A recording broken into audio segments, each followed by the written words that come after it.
इंदसदवंदियाणं तिहुवणैदमधुरविसदवकाणं अन्तातीतगुणाणं नमो जिनाणं जिदभवाणं। कुंदकुंदाचार्य भगवान की जय। पंचास्तिकाय संग्रहामध्ये गाथा नंबर 6 चालू होती आपली। अमृतचंद्राचार्यांची बघितली होती टीका, हो ना? जयसेनाचार्यांची बघायची आज। तर गाथा नंबर 6ची अमृतचंद्राचार्यांची टीका बघितलं होतं।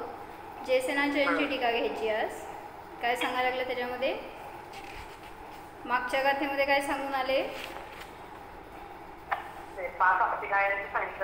5 अस्तिकायांचं अस्तित्व आणि कायत्व सांगितलं होतं। आता जे 6 द्रव्य आहेत तर त्याच्यामध्ये त्यांना द्रव्य संज्ञा का दिली ह्याचं कारण सांगतात। म्हणजे जे जे द्रव्य असतं ते परिणमनशील असतं, मग म्हणून 6 द्रव्यामध्ये ती व्याख्या घटित करून सांगायला लागल्यात। वाचू आपण। अथ पंचास्तिकायानां कालस्य च द्रव्य संज्ञां कथयति। नंतर 5 अस्तिकायांचं आणि कालाचं, म्हणजे अस्तिकाय असणारे 5 द्रव्य आणि एक प्रदेशी असणारं काल, हे सुद्धा या 6 द्रव्यांना द्रव्य संज्ञा आहे असं सांगतात। पंचास्तिकायानां कालस्य च द्रव्य संज्ञां कथयति। 5 अस्तिकायांचं आणि कालाचं द्रव्य संज्ञा आहे हे सांगतात। ते चेव अस्तिकाया ते काल्य भाव परिणदानिचा गच्छन्ति दवीय भावं पर्यट्टनलिंग संयुक्तां। ते चेव अस्तिकाया, तेच अस्तिकाय आहेत। कोण? जे त्रैकालिक भावाने परिणत असतात, नित्य असतात, तेच अस्तिकाय आहेत आणि तेच द्रव्य संज्ञेला प्राप्त होतात। दवीय भावम, द्रव्य भावाला तेच प्राप्त होतात जे परिवर्तन लिंगाने संयुक्त असतात। म्हणजे सांगायचं आहे की द्रव्य परिणमन करतंय का द्रव्य नित्य आहे? बोल।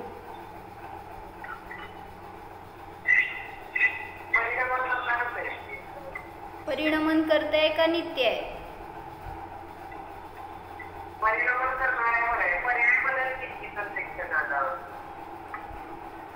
मग काय सांगायचं? द्रव्य परिणमन करतंय पण आणि नित्य पण आहे,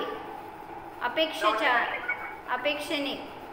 जेव्हा द्रव्याची अपेक्षा आहे त्यावेळेस तिथं ते नित्य आहे आणि पर्यायाची अपेक्षा त्यावेळेस ते अनित्य आहे, परिणमनशील आहे। म्हणून जे 3 कालातील भाव रूपाने परिणमित होतं आणि तसं होत असताना सुद्धा जे नित्य आहे असं जे कोणी आहे ते अस्तिकाय आहे हे सांगायला लागले। म्हणजे ते सगळे अस्ति आणि काय, अस्तिकाय असणारे 5 द्रव्य आणि परिवर्तन लिंगाने युक्त असणारं कालद्रव्य हे सुद्धा द्रव्य आहे। मग परिवर्तन लिंगाने सहित असं कालद्रव्याचं नाव टाकलं त्याच्यामध्ये आणि परत इतर द्रव्यांना सुद्धा परिणमनशील आहे हे दाखवलं। म्हणून 6 द्रव्य द्रव्यत्व भावाला प्राप्त होतात असं सांगितलं। टीका बघू। तेच एव पूर्वोक्ताः पंचास्तिकायाः यद्यपि पर्यायार्थिकनयेन त्रैकालिक भाव परिणताः त्रिकाल विषय पर्याय परिणताः सन्तः क्षणिकाः अनित्याः विनश्वराः भवन्ति, तथापि द्रव्यार्थिकनयेन नित्याः एव। काय सांगितलं? तेच एव आणि तेच पूर्वोक्त जे आहेत 5 अस्तिकाय जरी पर्यायार्थिक नयाने त्रैकालिक भावाने परिणत आहेत, म्हणजेच त्रिकाल विषयक पर्यायाने परिणत असताना सुद्धा क्षणिक आहेत. म्हणजे त्रिकाल विषयक पर्यायाने परिणमन करत असताना ते 5 अस्तिकाय क्षणिक आहेत, अनित्य आहेत, विनश्वर आहेत. काय सांगितले? त्रैकालिक आहे, क्षणिक आहे आणि त्रैकालिक भावाने परिणत आहेत. त्रैकालिक भावाने परिणत आहे, पर्यायाने परिणत आहे आणि विनश्वर आहेत. क्षणिक आहेत, अनित्य आहेत आणि विनश्वर आहेत. म्हणजे दृष्टी दाखवली. 5 अस्तिकायांकडे बघायची एक दृष्टी आहे ती पर्यायार्थिक नयाने.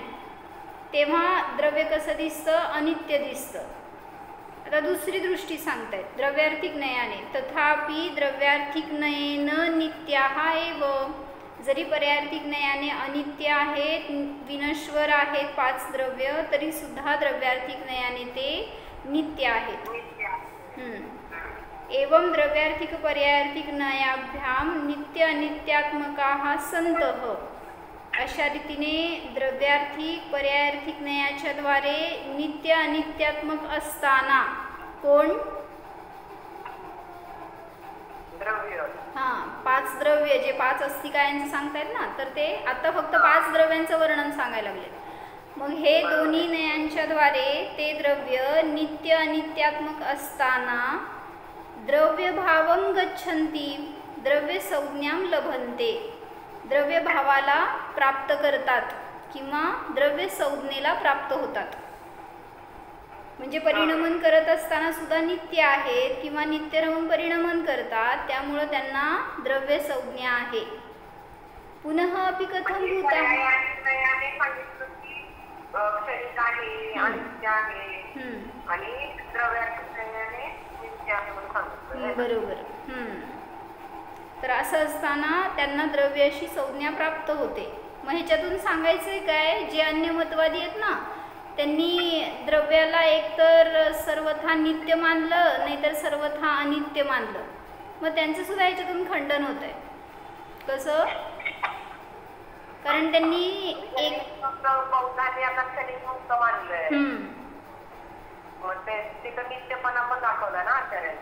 म्हणजे त्यांनी सर्वथा एका दृष्टीने वस्तूचं स्वरूप पाहिलं आणि तसंच आहे असं मानलं. म्हणून ह्या सगळ्या कथनाच्या द्वारे द्रव्याला सगळ्या दृष्टीने पाहण्याचं कला दाखवली किंवा सगळ्या दृष्टीने पाहिलं तर यथार्थ ग्रहण होणार. ह्याच्यासाठी म्हणून कथन करतायत की द्रव्य नित्य पण आहे आणि अनित्य पण आहे. सर्वथा नित्य नाही किंवा सर्वथा अनित्य नाही. जर तसं मानलं तर, सर्वथा अनित्य मानलं तर बौद्ध मत प्रवेश होतो आणि सर्वथा नित्य मानलं तर बरोबर सांख्य कूटस्थ नित्य मानतात ना ते, त्यामुळे त्यांचं सांख्यांच्या मतामध्ये प्रवेश होतो. म्हणून असं नाही आहे तर द्रव्य कसं आहे? नित्यही आहे आणि अनित्यही आहे. पुनः अपि कथं भूताः सन्तः. पुन्हा देखील ते कशा प्रकारचे आहेत ते द्रव्य? परिवर्तनम एव जीवपुद्गलादि परिणमनम एव अग्नेः धूमवत् कार्यभूतं लिंगं चिन्हं गमकं ज्ञापकं सूचनं यस्य सह भवति परिवर्तनलिंगः कालाणुः द्रव्यकालः तेन संयुक्ताः. आता इथपर्यंत 5 अस्तिकायांचं वर्णन सांगितलं. आता द्रव्य ही संज्ञा कालाला पण आहे. काय कळलं? म्हणजे 5 अस्तिकायच द्रव्य नाही आहेत, काल सुद्धा द्रव्य आहे. मग तुम्ही जर गाथेमध्ये द्रव्य संज्ञेच्या अपेक्षेने कथन करताय तर काल द्रव्याला का सोडलं? मग म्हणजे तसं सोडायला नकोय.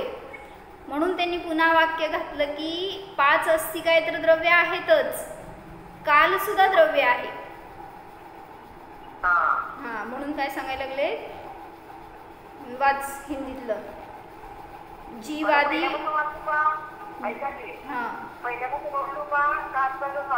थांब एक मिनिट, मी ह्याचा एक अर्थ लावते मग पहिल्यापासून वाच. पुन्हा देखील कशा प्रकारचा असताना? परिवर्तनच कोणाचं? जीव पुद्गलादिकांचं परिणमनच त्याने सहित असलेलं कालद्रव्य असं सांगायचं. त्याला उदाहरण दिलं की अग्नीचं धूमवत, अग्नीचं जसं चिन्ह किंवा धूम आहे, अग्नीचं चिन्ह जसं धूम आहे तसं जीव पुद्गलादिकांचं परिणमनच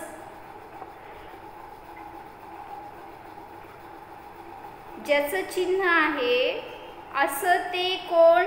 ज्याचं आहे यस्य सह लिंग, चिन्ह, गमक, ज्ञापक, सूचक हे सगळं एकात घालायचं.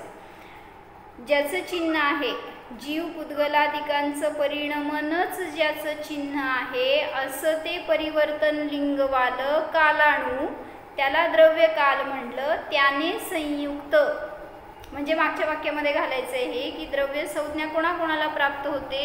5 अस्तिकायांना तर आहेच, पण द्रव्य काल जो आहे कालाणू त्याने सहित इतर सगळ्या द्रव्यांना सुद्धा द्रव्य ही संज्ञा आहे असं सांगायचं, खुलासा केला. समजलंय? परत एकदा वाच. वाचू का? नाही समजलं खरं, पण वाच एकदा कळतंय. पुरुष वे 5 अस्तिकांनी यद्यपि पर्यार्थिक नैसे त्रैकालिक भाव परिणत त्रिकाल विषय पर्याय रूप से परिणत होने पर भी क्षणिक अनित्य विनश्वर है, तथापि वे द्रव्यार्थिक नैसे नित्य ही है. समजलंय? फक्त इथं 5 अस्तिकायांचं वर्णन सांगितलं की ते अनित्य आहेत पर्यायार्थिक न्यायाने आणि नित्य आहेत द्रव्यार्थिक न्यायाने. बरोबर. इस प्रकार द्रव्यार्थिक पर्यायार्थिक नयों से नित्य अनित्यात्मक होते हुए द्रव्य भाव को अर्थात द्रव्य संज्ञा को प्राप्त होते हैं. म्हणजे जे जे नित्य अनित्यात्मक असतं ते द्रव्य संज्ञेला प्राप्त होतं. फक्त नित्य नाही, फक्त अनित्य नाही. नित्य अनित्यात्मक वस्तू जी पण आहे ते त्यालाच द्रव्य ही संज्ञा आहे. और भी कैसे होते हुए द्रव्य संज्ञा को प्राप्त होते हैं. संज्ञा म्हणजे काय घ्यायचं? नाव. नाव ना? द्रव्य हे नाव कोणाला द्यायचं असं विचारलंय, मग त्यासाठी उत्तर देत आहेत. जीव पुद्गलादि 5 अस्तिकायों का परिणमन ही कार्यभूत ज्ञापक, सूचक, गमक, लिंग, चिन्ह है. सगळे एकार्थवाची शब्द आहेत ते. म्हणजे काय? 5 अस्तिकायांचं परिणमनच ज्याचं चिन्ह आहे. कोणाचं? जीवाचं. अरे 5 अस्तिकायांचं परिणमनच ज्याचं चिन्ह आहे असं ते कालद्रव्य. काय घेतलं नाही का? कालद्रव्याचं तुम्हाला ओळख करून द्यायची आहे ना, मग त्याच्यासाठी सांगतायत की ते समजणार कसं? तर 5 द्रव्यांचं परिणमन जे होतंय ते कालद्रव्याच्या निमित्तात. म्हणून म्हणतात की जे 5 द्रव्यांचं परिणमनाचं चिन्ह आहे, परिणमन स्वरूप म्हणजे कालद्रव्याचं तुम्हाला ओळख करून देण्यासाठी कसं देणार? इथं कालद्रव्य आहे, कशावरून? परिणमन आहे. कोणाचं परिणमन होतंय? सगळ्यामध्ये होतंय. मग तेच सांगायलेत ना, जीव पुद्गलादी सगळ्या द्रव्यांचं परिणमनच ज्याचं चिन्ह आहे असं ते कोण? कालद्रव्य. समजलं? परत एकदा वाच. जीव पुद्गलादी 5 अस्तिकायों का परिणमन ही कार्यभूत ज्ञापक, सूचक, गमक, लिंग, चिन्ह है. जैसे अग्नि का चिन्ह धूम है. म्हणजे तुम्हाला धुराचं अग्नीचं ज्ञान करायचं तर कसं करणार? धूर दिसतंय त्या अर्थी तिथं अग्नी आहे. मग तसं इथं परिणमन होतंय जीवामध्ये, पुद्गलामध्ये, त्या अर्थी इथं कालद्रव्य आहे. म्हणजे आता असं मला म्हणायचं की म्हणजे जीवाची 5 अस्तिकाय द्रव्य आहेत, त्याचं जे परिणमनाचं कार्य होतंय त्याला कारण कालद्रव्य. करेक्ट. कालद्रव्य कारण आहे आणि सगळ्या द्रव्यांचं परिणमन हे त्याचं कार्य आहे. जो कालाणु द्रव्य काल है वह परिवर्तन से संयुक्त है.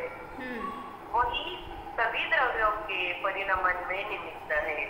इस प्रकार 5 अस्तिकाय द्रव्य संज्ञा को प्राप्त होते हैं। 5 अस्तिकाय द्रव्य संज्ञा को प्राप्त होते हैं। म्हणजे 5 अस्तिकायांना तर द्रव्य संज्ञा आहेच, मग कालद्रव्याला सुद्धा द्रव्य आहे हे सांगायसाठी म्हणून त्यांनी एक डायरेक्ट नाही बोलले पण इनडायरेक्टली सांगितलं गाथेमध्ये की परिवर्तन लिंगवालं जे आहे ते सुद्धा द्रव्य संज्ञेला प्राप्त होतं. असं कोण? तर कालद्रव्य. तर इथपर्यंत काय सांगितलं? पंचास्तिकायांचं करायचंय ना वर्णन. पंचास्तिकाय ग्रंथ आहे तर कालद्रव्याचं वर्णन गौण आहे, म्हणजे ते करायचं नाही आहे ॲक्च्युली त्यांना, पण इथं संदर्भ आला म्हटल्यावर ते सांगणार आधीमध्ये कुठं कुठं कसं लागणार त्याचं संदर्भ तिथं लावणार, सांगणार कथन. तर इथं काय सांगायचं होतं मला की जे हे शब्द घेतलेत ना, ज्ञापकम, सूचकम, गमकम, चिन्हम, लिंगम, तर ह्याला म्हणायचं शाब्द सामानाधिकरण्य. म्हणजे काय?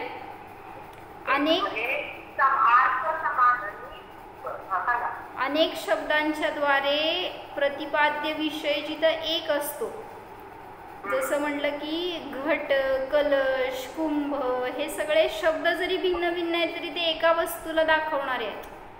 मग तसं अनेक शब्दांच्या द्वारे जेव्हा एक वस्तू एक अर्थ ग्रहण केला जातो तेव्हा त्याला म्हणायचं शाब्द सामानाधिकरण्य. जसं सांग उदाहरण, जीव, चेतन, आत्मा,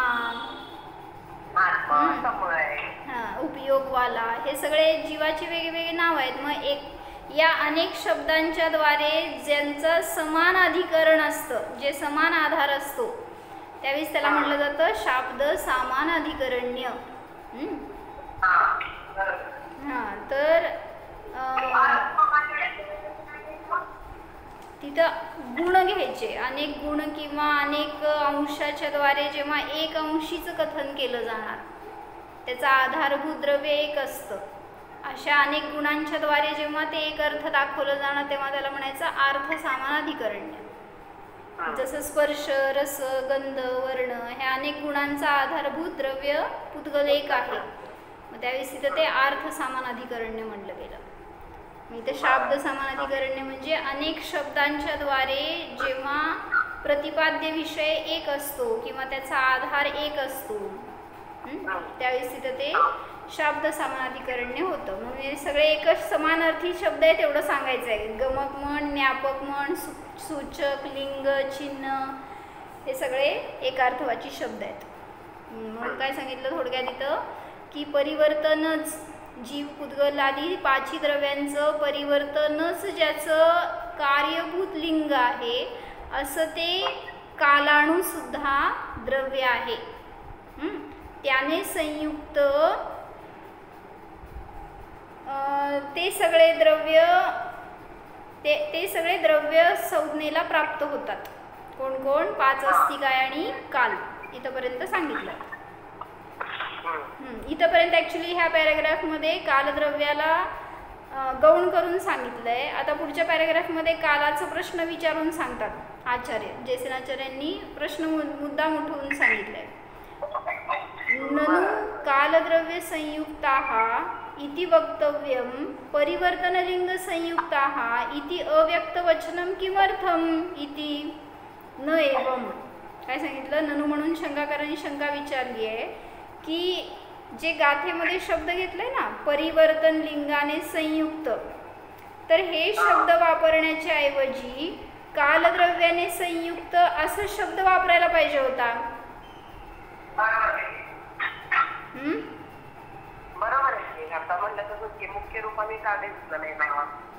तर तिथं त्यांनी प्रश्न विचारलाय असं ना, त्याचा अर्थ बघ पहिल्यांदा. कालद्रव्याने संयुक्त असं वक्तव्य करायला पाहिजे होतं तुम्ही.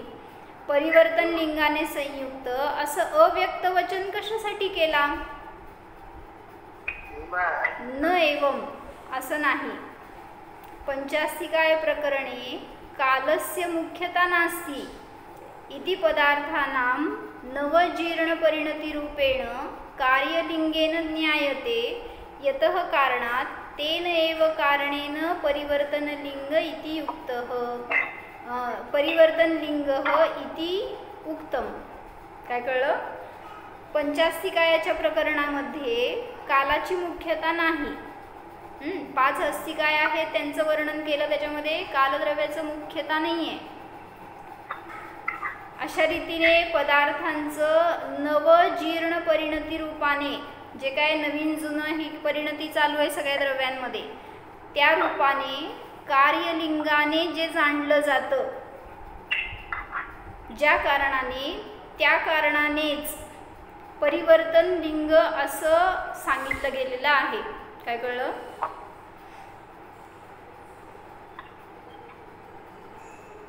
म्हणजे पंचास्तिकामध्ये 5 अस्तिकायांचं मुख्यतेने वर्णन केलेलं आहे. त्यामुळे कालद्रव्याची मुख्यता म्हणजे कालद्रव्याला गौण रूपाने सांगितलं ना. मग ते काय सांगायचं त्यांना की जे काय हे 5 द्रव्य आहेत त्यांच्यामध्ये जी परिणती होतीये, नवीन जुनं अशी पर्याय रूपाने जी काही परिणती होतीये, ते कार्य आहे त्या पर्याय म्हणजे. आणि त्या कार्याच्या द्वारे जे न्यायते, त्या कार्यलिंगाच्या द्वारे जे जाणलं जातं, ज्या कारणाने ते जाणलं जातं त्या कारणानेच, म्हणून तिथं त्यांनी शब्द टाकलाय परिवर्तन लिंग. म्हणजे डायरेक्ट कालद्रव्य असं न शब्द टाकता बाकीच्या सगळ्यांच्या परिणामावरून जे जाणलं जातं किंवा त्या सगळ्यांचं जे कारण आहे असं ते द्रव्य कुठलं तर कालद्रव्य, म्हणून तिथं तो शब्द वापरलाय परिवर्तन लिंग वाल. समजलंय? खालचं वाच पाहिजे तर मूलगाथा में परिवर्तन चिन्ह सहित ऐसा अस्पष्ट कथन क्यों किया गया है?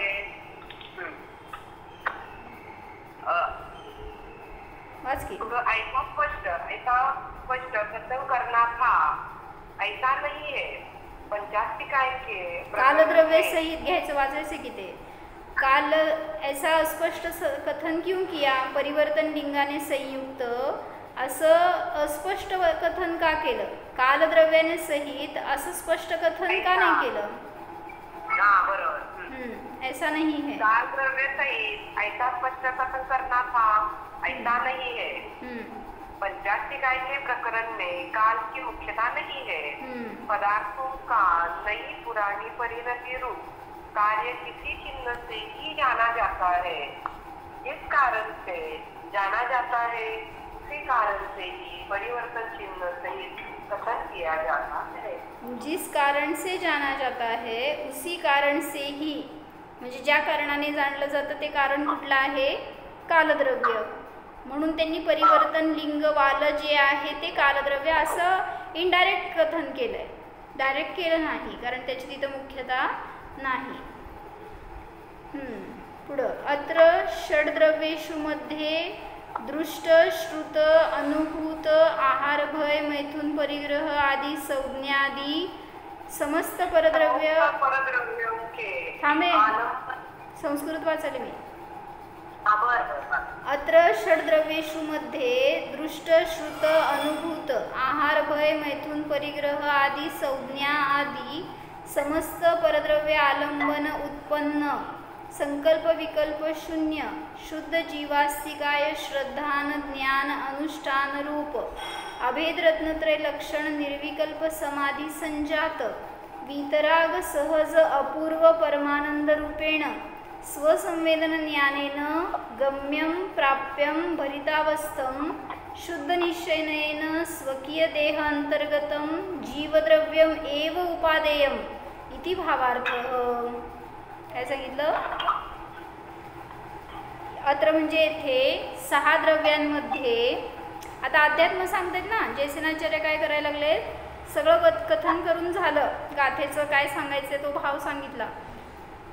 आता ह्याच्यातून अध्यात्माचं कथन सांगताय. काय म्हणले?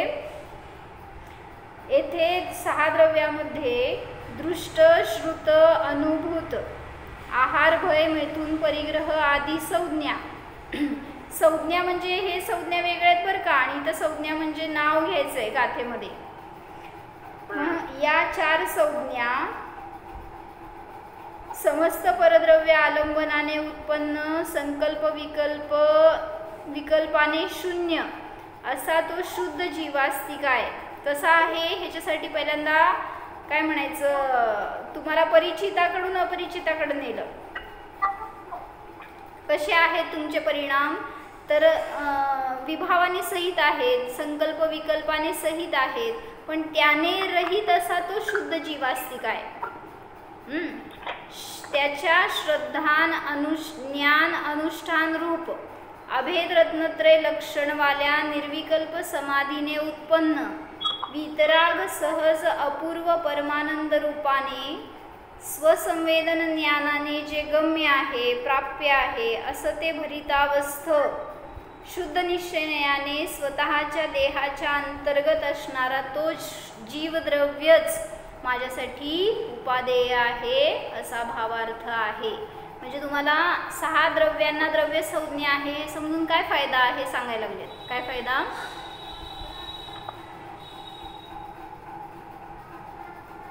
काय फायदा, तर सगळ्यांना द्रव्य ही संज्ञा आहे, पण त्याच्यामध्ये माझं जीव द्रव्यच माझ्यासाठी उपादेय आहे. सगळ्यांना द्रव्य संज्ञा आहे समजून मला काय फायदा आहे त्याच्यातून, मी काय करणार आहे. सगळे द्रव्य रूपाने समान आहेत की, पण तरी सुद्धा त्याच्यामध्ये मला उपादेय आश्रय करण्यायोग्य माझे सुखाचं कारण अन्य कुठलेही द्रव्य नाहीत. तर शुद्ध माझा जो जीवास्तिक आहे तोच माझ्यासाठी सर्व रूपाने उपादेय, ग्रहण करण्यायोग्य, आश्रय करण्यायोग्य आहे असा भावार्थ आहे. मग तो शुद्ध जीवास्तिक आहे कसा आहे ह्याच्यासाठी म्हणून पहिल्या लाईनमध्ये त्यांनी सगळी ती विशेषणं घातली.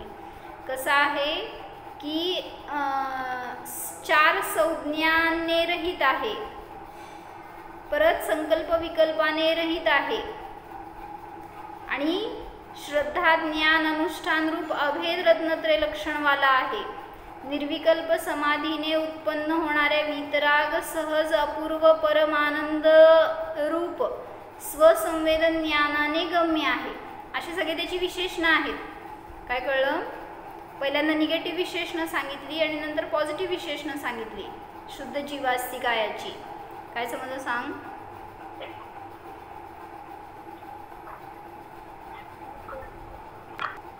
यहाँ द्रव्य में देखे सुने अनुभव किए हुए आहार भय मैथुन परिग्रह आदि संज्ञादि समस्त परद्रव्यों के आलंबन से परद्रव्यों के आलंबन से उत्पन्न संकल्प विकल्पों से रहित यानी शून्य शुद्ध जीवास्तिक आहे का श्रद्धा ज्ञान अनुष्ठान रूप अभेद रत्नंत्र हे लक्षण जिसका ऐसी निर्विकल्प समाधि से उत्पन्न वितराग सहज अपूर्व परमानंद रूप स्वसंवेदन ज्ञान से गम्य प्राप्य अनुभूत तथा भरपूर भरितावस्थ और शुद्ध निश्चय से अपनी ही देह के भीतर जो द्रव्य है वही उपादेय है. यह भावार्थ है. काय कळलं, म्हणजे त्यांना सांगायचं की शुद्ध जीवास्तिकायला ओळखायचं कसं, त्यासाठी लक्षण सांगायला लागले. तुम्हाला जेव्हा अनुभव करणार त्यावेळेस तो जो अनुभूतीत आलेला विषय आहे तो कोण आहे ह्याचं टॅली करायसाठी म्हणून हे सगळी लक्षणं सांगितली की त्या आत्म्यामध्ये, त्या शुद्ध जीवामध्ये 4 संज्ञा नाहीत. म्हणजे तू आता किचनमध्ये बसली ना तर त्याला आहार संज्ञा नाही, भय संज्ञा नाही हे सांगायला लागले. परिग्रह संज्ञा नाही, मैथुन संज्ञा नाही, याने रहित आहे तो शुद्ध जीवास्तिक आहे. म्हणजे डोळ्यासमोर कोण यायला पाहिजे, जसे सिद्ध भगवान आहेत ना तसा माझा शुद्ध जीवास्तिक आहे. सिद्ध भगवंतांमध्ये पण 4 संज्ञा नाही आहेत कारण ते जीवाचं स्वरूप नाही आहे. दुसरं सांगितलं की परद्रव्याच्या आलंबनाने काय उत्पन्न होतं तुम्हाला, क्षणिक आनंद वाटतो परंतु त्याचं दुःखच आहे. रागद्वेष उत्पन्न होतात ना. जे काय परद्रव्य जिथं जिथं अवलंबनात येणार तिथं तिथं नियमाने अनुराग तर आहे किंवा द्वेष तर आहे. म्हणून सांगतात त्याला संकल्प किंवा विकल्पाने रहित. कशाला म्हणलं होतं संकल्प आणि विकल्प? मागं सांगितलं होतं. संकल्प कशाला म्हणायचं आणि विकल्प कशाला म्हणायचं? संकल्प म्हणजे एखाद्या गोष्टीवर आपण आरोप करतो. जसं म्हटलं माझी आई, माझं घर, हे संकल्प आहे. तुम्ही केलेलं नाव टाकलेलं आहे तो, असा संकल्प केलेला आहे. आणि विकल्प म्हणजे काय? त्यांच्यामुळं मी सुखी, त्यांच्यामुळं मी दुःखी, हे झाले विकल्प. काय कळलं? संकल्प म्हणजे त्या ज्ञानाशी जोडलं जाणं आणि विकल्प म्हणजे ज्ञानाच्या परिवर्तनावरून ज्ञानामध्ये परिवर्तन करणं. काय म्हटले, कळलं का? सांग. नाही कळलं. संकल्प म्हणजे काय? तू जसं म्हटली माझी मुलगी, हा संकल्प आहे तुम्ही केलेला. पूर्वभावात कोण होती ती? तिथं थोडी संकल्प केला होता, इथं केलाय मी या भावात जेव्हा भेटलोय. म्हणून जे नंतर तुम्ही जोडताय ना किंवा त्या ज्ञानाशी संबंध केला तर तिथं त्याला संकल्प म्हणलं गेलं. माझी वस्तू असं. आणि विकल्प म्हणजे काय? त्या ज्ञानाच्या निमित्तात ज्ञानामध्ये बदल करणे आपण. म्हणजे त्या ज्ञानामुळे मी सुखी, त्या ज्ञानामुळे मी दुःखी. माझी मुलगी, तिच्यामुळं मी सुखी, तिच्यामुळं मी दुःखी, हे जे विकल्प आहेत ह्याला म्हणायचं विकल्प. हे जे विचार आहेत त्याला. मग हे सगळे विचार जीवामध्ये नाही आहेत. म्हणून सांगितलं शुद्ध जीवास्ती काय? संकल्प विकल्पाने शून्य आहे. हे सगळे दोन्ही निगेटिव्ह चिन्ह घेतली. 4 संज्ञाने रहित आणि संकल्प विकल्पाने रहित. आता पुढं त्यांनी पॉझिटिव्ह लक्षणं घेतली आहेत. कुठली? अभेद रत्नत्रयवाला. दुसरं सांगितलं निर्विकल्प समाधीवाला. तिसरं सांगितलं वितराग सहज अपूर्व परमानंद स्वरूप. आणि चौथं सांगितलं स्वसंवेदन ज्ञानाने गम्य. असा तो भरितावस्थ शुद्ध जीवास्ती काय आहे? तो कुठं आहे? आत्ता माझ्या देहामध्ये स्थित आहे, या बाह्य देहामध्ये जो स्थित आहे असा तो शुद्ध जीवास्तिक आहे. तोच माझ्यासाठी उपादेय आहे. मग आता त्यांनी इथं विशेषण घेतलं ना एक, स्वकीय देह अंतर्गत. हॅलो. तर मला प्रश्न आला काय म्हणजे तुझ्यासाठी, की या देहामध्ये किती जीव आहेत? मग या देहामधला जीव उपादेय आहे असं सांगायला लागले. मग कुठला जीव उपादेय आहे कसं कळायचं?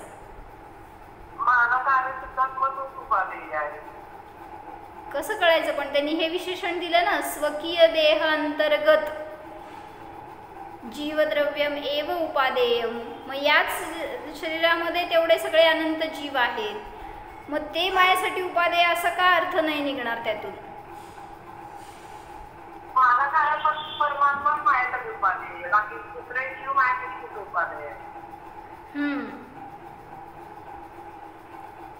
म्हणजे काय काढायचा अर्थ त्यातून, की देह जरी इथं हा अनंत जीवांचं स्थान आहे, अनंत जीव आहेत या शरीरामध्ये, तरी सुद्धा त्यांचं शरीर त्यांच्यापाशी आहे. ते माझं शरीर कुठे आहे? मग त्यांनी जे विशेषण घेतलंय ना, स्वकीय देह अंतर्गत शुद्ध निश्चयाने स्वतःच्या देहांतर्गत राहणारा तो जीवच माझ्यासाठी उपादेय आहे. मग कुठला देह? एक तर सांगितलं ज्ञान हेच शरीर आहे माझं, त्यामुळे ते सोडून बाहेर कुठलं शरीर नाही आहे.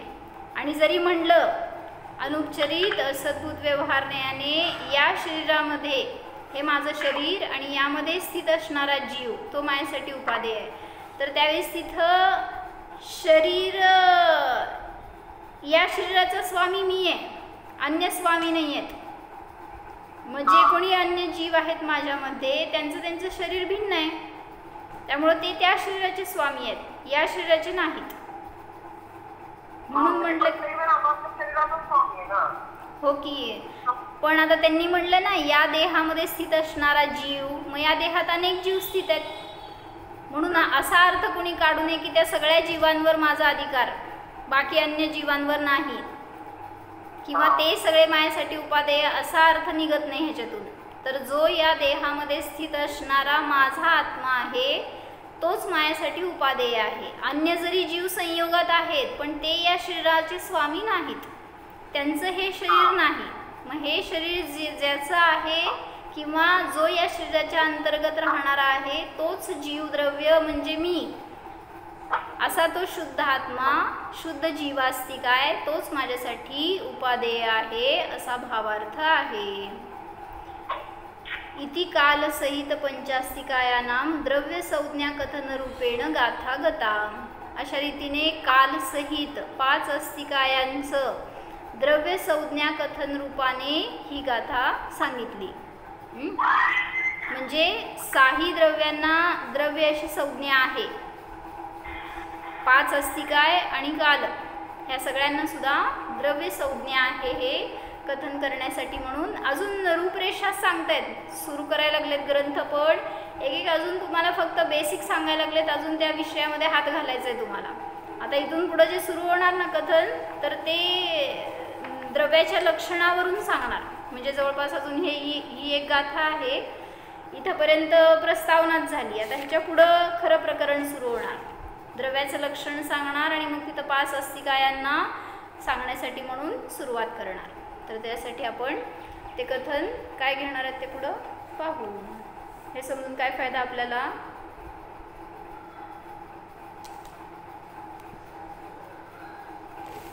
मला द्रव्य अशी संज्ञा आहे किंवा मी जीवद्रव्य आहे हे समजून मला काय फायदा? तर त्यांनी द्रव्य संज्ञेसाठी काय त्याच्यामध्ये अटी घातल्या की ते नित्य पण आहे आणि अनित्य पण आहे. मग सांगितलं म्हणून की जो नित्य अंश आहे त्याच्याकडे दृष्टी ठेव, अनित्य अंशाकडे जर दृष्टी ठेवणार तर नियमाने आकुलता होणार, संकल्प विकल्प होणार, रागद्वेष होणार. म्हणून मी स्वभावाने नित्य आहे आणि पर्यायाच्या अपेक्षेने अनित्य आहे. मग हे स्वरूप समजून घ्या, पण त्याच्यामध्ये द्रव्यदृष्टीने जो सर्व पर्यायांमध्ये ध्रुव राहणारा माझा शुद्ध आत्मा आहे तोच माझ्यासाठी उपादेय आहे. हे जर ग्रहण झालं तर आपल्याला आत्मा काय आहे हे समजणार आणि त्याचा आनंद भोगता येणार. अन्यथा जो पर्यायाकडं वळला, पर्याय दृष्टीने स्वतःला मानू लागला तर तिथं त्याला नियमाने आकुलता आहे. म्हणून महाराजींचं काय वाक्य होतं, आज वाचलंय का? ज्यांनी स्वतःला म्हणलं की मी मुनी आहे किंवा माझं नाव हे आहे, असा महाराज मी, असं वगैरे जर कोणी सांगायला लागले ना, मुनी कोणी असं बोलायला लागले, तर ते सुद्धा पर्यायामध्ये अडकले. कारण मुनी अवस्था हे जीवाचं स्वरूप नाही आहे. त्यामुळं जर तुम्ही स्वतःला मुनी म्हणताय, व्रती म्हणताय, त्यागी म्हणताय किंवा काय मी खूप महान म्हणताय किंवा मी ज्ञानी म्हणताय कुठल्या तरी क्षयक्षम ज्ञानाच्या अपेक्षेने, तर जर असं पर्यायाकडं लक्ष देऊन पर्यायाकडून स्वतःचं लक्षण केलं तर नियमाने तुम्ही पर्याय मूढ आहात, परसमय आहात, मिथ्यादृष्टी आहात असं सांगितलं. म्हणून जी अनित्य दशा आहे ती फक्त ज्ञेय आहे, पण ती माझ्यासाठी उपादेय नाही. मग कोण आहे उपादेय? तर माझा शुद्ध जीवास्तिकायच माझ्यासाठी उपादेय आहे. हे समजून आपण त्याचा आश्रय घेणं आवश्यक आहे. हो, जाणा स्वतःच्या शुद्ध जीवास्तिकायाला जाणा. हा मी आहार, भय, मैथून, परिग्रह आदी संज्ञांनी रहित शुद्ध जीव आहे. हा मी राग, द्वेष, संकल्प, विकल्प आदी विभावांनी रहित शुद्ध जीव आहे.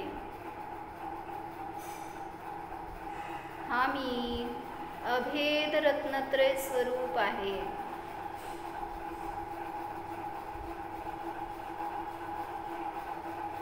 या पौद्गलिक शरीराने रहित अशरीरी जीव जाणा. मी तर नित्य ज्ञाता द्रष्टाच आहे. शुद्ध जीवास्तिकाय स्वरूपोऽहम् नित्योऽहम्